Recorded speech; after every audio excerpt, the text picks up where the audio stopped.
안녕하세요. 알파견의 경제뉴스 시작해 볼게요. 예.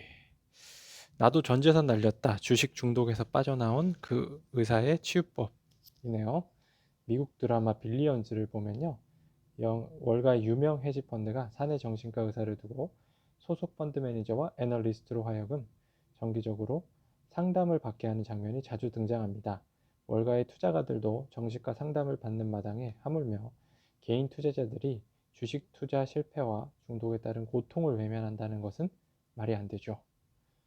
예, 여러분들은 심리 관리를 잘 하고 있나요? 정신 상담이요. 그것도 이제 복지에 들어갈 수도 있다네요. 텐센트 미러 외국계 배정 물량 크래프튼 흥행 변수가 있다고 합니다. 외국계 증권사 배정 물량이 많은 점이 크래프튼 상장의 우려 요소고요. 이번 크래프톤 IPO에는 크레딧 스위스, 시티그룹 글로벌 마켓 증권, JP모건이 공동 주관 회사로 참여했습니다. 이들의 인수 물량을 합치면 553만 3,127주로 정체 공모 물량 1,006만 230주의 55%고요. 외국인 투자자의 유독 낮은 의무 보유 확약 비율은 상장 직후 외인의 공모주 대량 매도로 이어져 왔죠. 네, 요거 표를 한번 볼게요. 외국계 증권사들이 얼마나 많이 가지고 있는지. 네, 여기는 표는 안 나왔네요. 그럼 좀 넘어가고요. 네, 이게 온라인 기사와 신문 기사의 차이점이죠. 표가 없어요. 가끔 부적격 청약 당첨자 계약금을 돌려받을 수 있게 됐다고 합니다.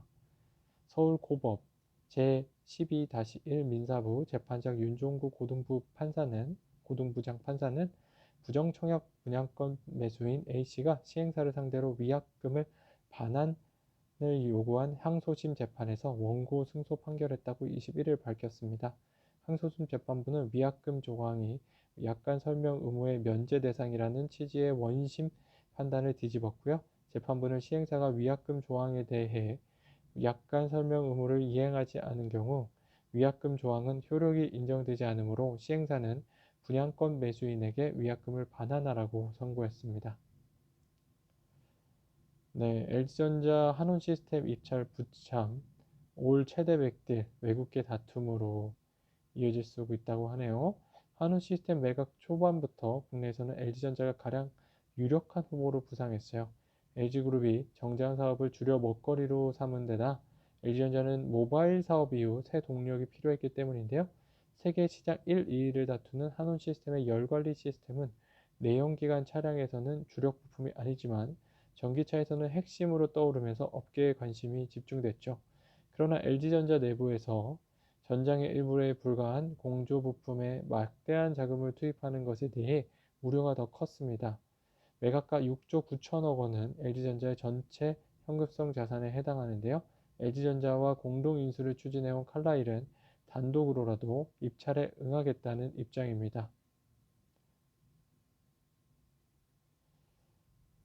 AML, CFT 뭐길래 은행은 왜 거래소 실명 계좌 발급을 꺼릴까요? 지난해 4월 미국 검찰과 뉴욕주 금융청은 IBK 기업은행에 8,600만 달러, 화나 1,049억 원의 벌금을 부과했어요. 사건은 2011년으로 거슬러 올라가는데요. 미국 알래스카 시민권자인 케네스 정은 기업은행 뉴욕 지점에서 이란 중앙은행 명의로 된 예치금 1조 948억 원을 수령했습니다.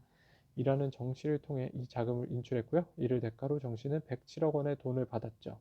기업은행은 이 사실을 사전에 인지하지 못했지만 자금 세탁 방지 컴플라이언스를 갖추지 못했다는 이유로 천문학적인 벌금을 내게 됐습니다. 최근 시중은행이 암호화폐 거래소 실명 계좌 발급에 난색을 표하는 것도 이 때문인데요. 수수료 수입을 올리려다 미국 금융당국으로부터 거액의 과징금을 얻어맞고 최악의 경우 글로벌 영업까지 차질을 빚을 수 있다는 겁니다. 국내에서 2001년부터 특정금융거래정보법을 통해 금융정보분석원 FIU가 자금 세탁 방지 AML, 안티머니 라운드링과 테러 자금 조달 방지 CFT, Combating the Financing of Terrorism 업무를 하고 있어요. 국제 자금 세탁 방지 기구 FATF의 권고에 따라 법을 개정해 올해 3월부터 암호화폐 가상자산 Virtual Asset으로 규정해 자금 세탁 모니터링 대상으로 포함했습니다. 자산이 ESSET입니까? 잘못 오타인지 진짜인지 네, 여러분들 한번 검색이나 확인을 좀 해보시죠. 네, 기사에도 뭐 가끔 그런 게 있죠. 김채연의 딜 막점 막후 W 컨셉이 매각이 불려온 나비 효과라고 합니다. 네, 무슨 기자일까요? 김채연 기자네요. 국내 1위 여성 패션 플랫폼 W 컨셉의 주인은 그렇게 막판에 바뀌었다. 강희성 신세계 이마트 대표 주도하에 거래는 일사천리로 진행됐다. 정용진 신세계그룹의 부회장 의지가 강했다.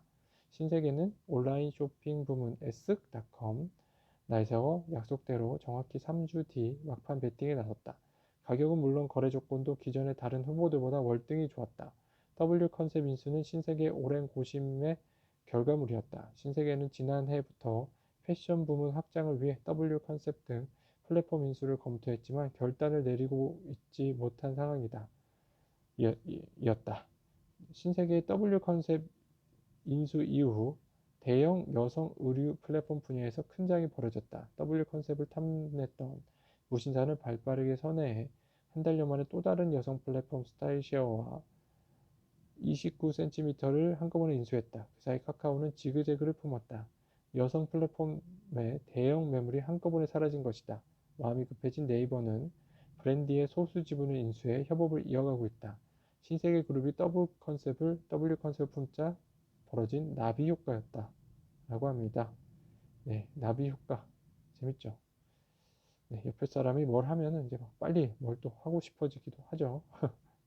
모십니다. 30일 기업 승계 제도 관련 토론회를 하네요. 네, 이상입니다.